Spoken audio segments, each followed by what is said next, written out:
lang guys yung rabbit tree natin. So nagsisimula tayo mag-rabbit. So kayo guys, yung advice nung pinagkuha na natin pag nagsimula kayo mag-rabbit, yung munang local. Kasi mahirap alagaan to guys. Madali siyang maselan. At saka yung price guys, pag beginner kayo, pag namatayan kayo, mabigat. Kaya ito guys, pang imported na to. Ito yung natin, ito yung Eurocali natin na breed siya ng Tricenbalian na imported rabbit. Tapos next week guys, darating na yung natin, yung Plymouth natin na breed din siya ng Transylvanian. Tsaka yung pure natin na Transylvania darating sa August. Ito guys, ito yung Eurocali natin, ng anak ng 10. So yung anak pa lang guys, ulit na sa presyo ng nitong do natin. Ayun, napakabait ito, ang laki. Kaya yung advice guys nung pinagkuhanan natin, pag mag-aalaga kayo, yung beginner, magsimula kayo sa mga local para makuha nyo yung mga kung paano mag-alaga. Ayan guys, ang laki ito guys, ito panghawak dito, ginagaya ko lang yung kan. Ayan tapos alalayin dito kasi mababali yung likod nila. Kaya pag hinawakan dito, dapat nakalalay. Yan ang laki. Yan. Ito guys, line to ng kan, Sion Rabbit Tree. Pag alam nyo yung may-ari ng Gosen Mansion and Resort, dun guys, dun galing to. Itong linya ng Sion Rabbit Tree. Ito guys, laki laki baby.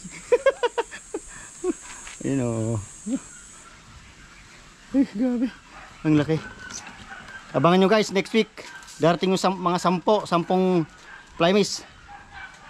Tapos ito guys, pipikapin na to bukas. So ipapabulog na naman natin. So after 1 month manganganak na naman to. Pero ito guys, nanganak ng 10 to. Ito yung mga anak. Kaya lang siyam lang nabuhay. Hop, diyan ka muna. Hop, diyan ka muna. Hop, huwag ka tatalon. Hop. Guys, baka tumalon. Galit sa atin. Pangit daw tayo. Ito guys, yung mga anak niya. Papakita ko sa inyo. Ayun mga 2 kilo na to guys. Ayan siyam tong nabuhay na anak niya. Kaya init. Ayan guys ito yung mga anak niya. Siyam to. Abangan nyo guys, next week pupunta namin si Sion Rabbit Tree. So pipick upin natin yung mga rabbit doon. Tapos i-interviewin natin si Sir Mike, paano kitahan ng rabbit tree.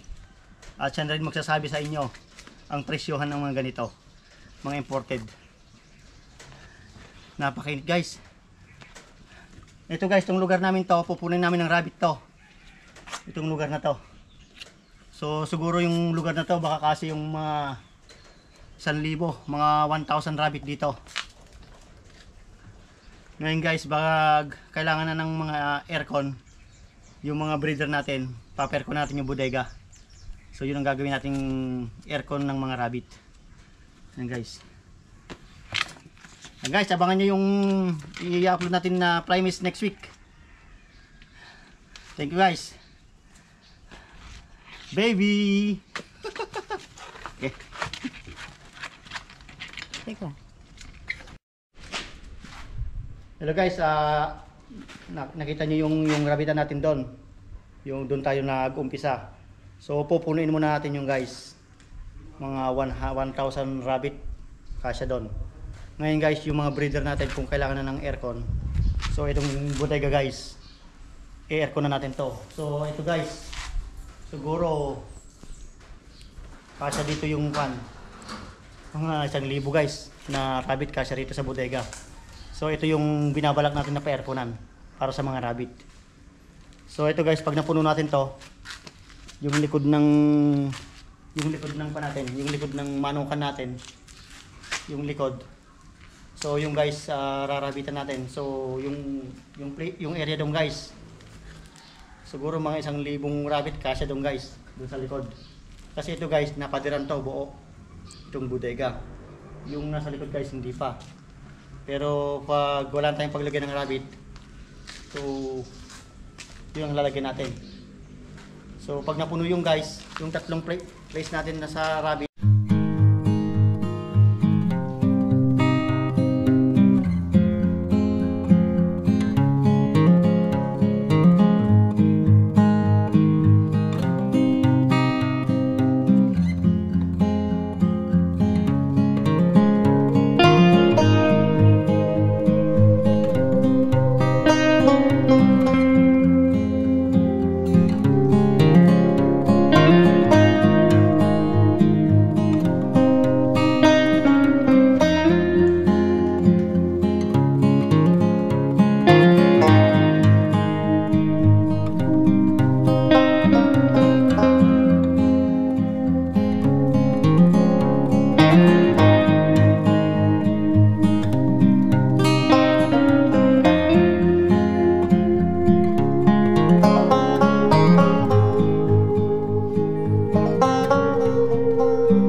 Ayan na to, no?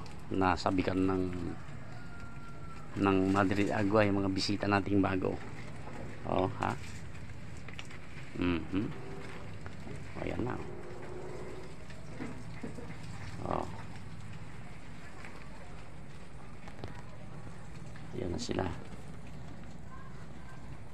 Ngayon lang siguro sila nakakain. Oh, ito yung mga bagong dating natin.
Napier naman yung binibira nila. Oh.